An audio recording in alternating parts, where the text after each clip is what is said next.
Does Jura actually not have a Thorn Soul like the other Divine Tree humans?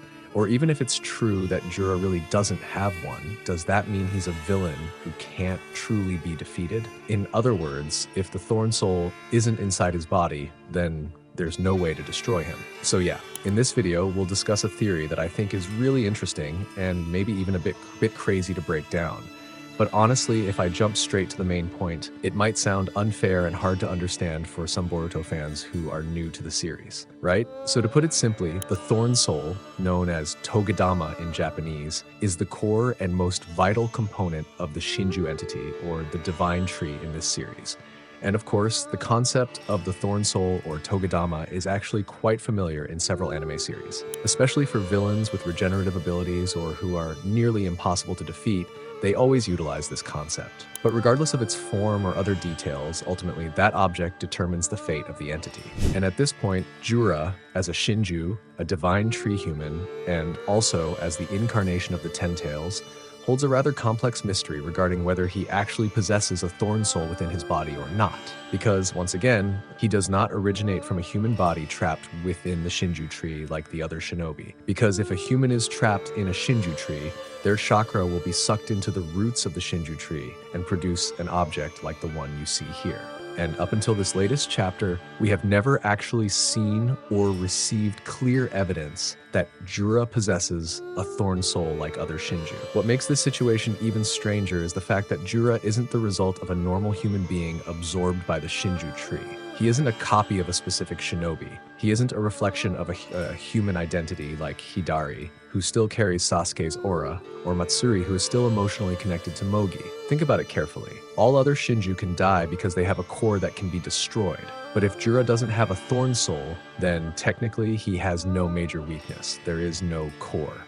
There is no chakra heart that can be destroyed, and there is no final object that determines his life or death. Which means Jura could be a truly immortal entity.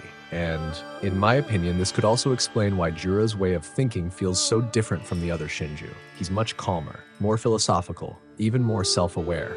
He doesn't just act on instinct like a typical monster. He keeps learning, keeps asking questions, keeps understanding the human world. It's as if Kishimoto is building Jura not just as a powerful villain, but as a new form of life. And if you notice, there's a small detail that's actually quite interesting.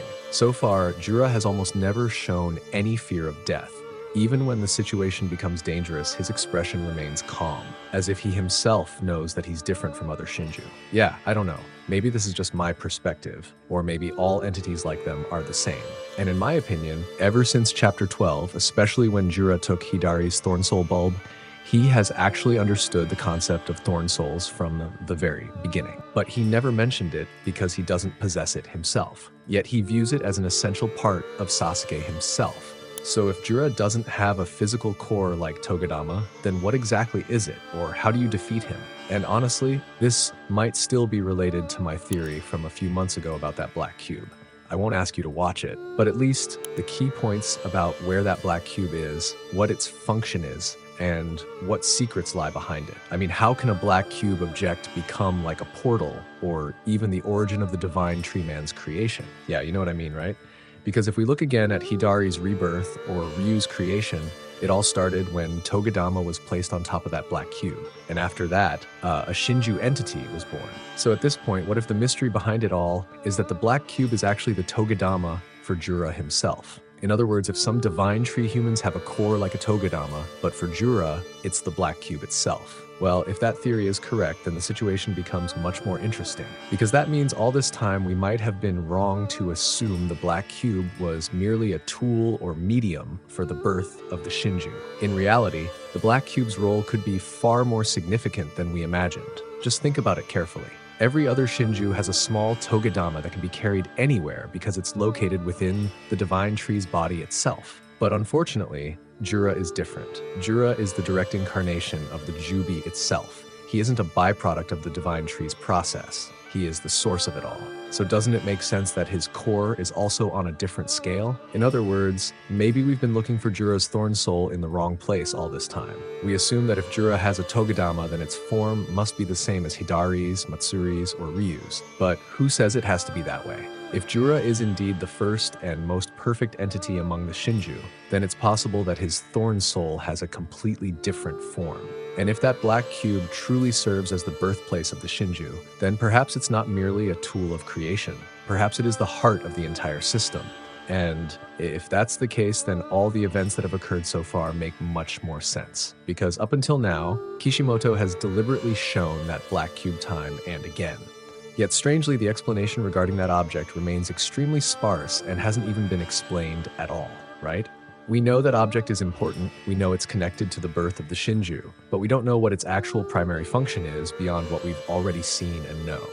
Usually in a story, when an object is constantly shown but its identity is hidden, it signifies that the object holds a major secret that will be revealed in the future. And perhaps that secret is its direct connection to Jura, because if that black cube is truly Jura's Thorn Soul, then everything changes. For the first time, we'll have a villain whose weakness isn't within his body and is extremely difficult to track down. But I think as long as Boruto has the Hiraishin ability, nothing seems impossible for him.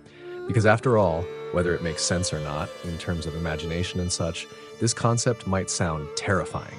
Even if Boruto manages to defeat Jura in battle, even if his body is completely destroyed, as long as that black cube still exists, Jura might be able to keep coming back, keep regenerating, keep being reborn like a system that never truly dies. And even though we have to admit that Jura doesn't actually need that to regenerate, instead, he can summon tree roots whenever and wherever he wants. At the very least, the existence of that black cube also plays a very important role for Jura himself. And perhaps even more unsettling, this might be the reason why Jura has seemed so calm all this time, because he knows something the other characters don't. He knows that his body isn't the most important part. He knows that even if his physical body is destroyed, his existence may not necessarily end. And if this theory ultimately turns out to be true, then Boruto's ultimate goal might not simply be to defeat Jura, but to uncover the secret behind that black cube. Because in the end, their greatest enemy might not be Jura as an individual, but the system that gave birth to Jura itself. And honestly, the more I think about this theory, the more it feels like Kishimoto intentionally crafted the mystery of Jura's Thorn Soul as a trap for readers. We keep asking, where is Jura's Togadama? When the answer might be far simpler and far crazier.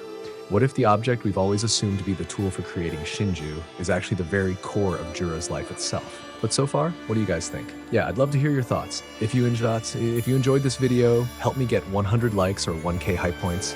I'm Nim without the E. See you in the next video. Bye-bye, Dadabayo.